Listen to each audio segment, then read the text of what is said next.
I thought I'd walk you through the IEP Accommodation Tracker. You can see the directions here on the first tab, but it's really straightforward and easy to use, but I thought I'd walk you through it real quick. These tabs here at the bottom, the first one is directions, second tab is the actual accommodation list. These other tabs down here are for the drop-down menus, and you can mostly ignore these, but I'll show you what you can use these for. But these are the different drop-down tab, the information in the drop-downs, but this is the actual information. So in here, what you will do is add your students' information here.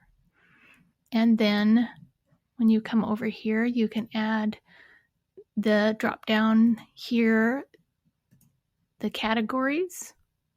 I added just kind of your 4 standard ones categories.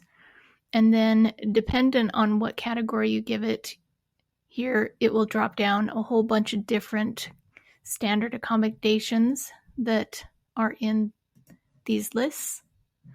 And I just pulled up a bunch of ones that I'm familiar with. You can add whatever other ones you want to add here, and I'll show you that in a minute. But as you add one here, new options will pop up here. And then you can add different options for settings and who's responsible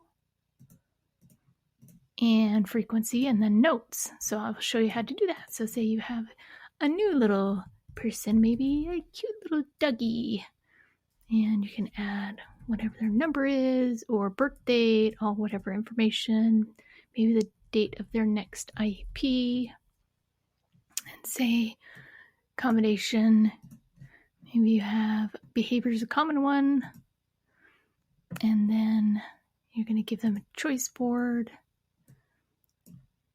and in this case it's only going to be available during a general education setting.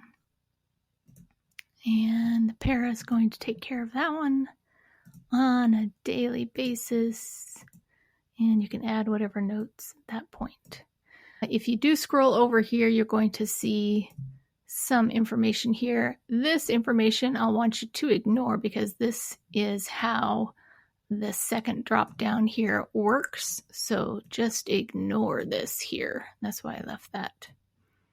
So that formula works contingent on this one, so leave that one alone over there. Now, if you have other accommodations you want to add here, say you have something different in, say you want to add something here in behavior, you have other accommodations you want to add, like you want to add fidgets. You can just add fidget there at the bottom of the list. Now, if you come over here to accommodations, and you want to add, you have a new student, or maybe the same student, and you want to add now fidgets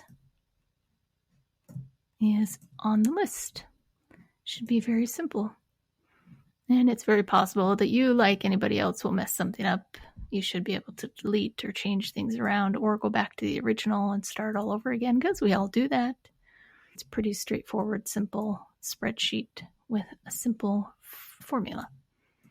So feel free to use it and abuse it, and hopefully this will help you keep track of all your accommodations in one place. Hopefully it helps.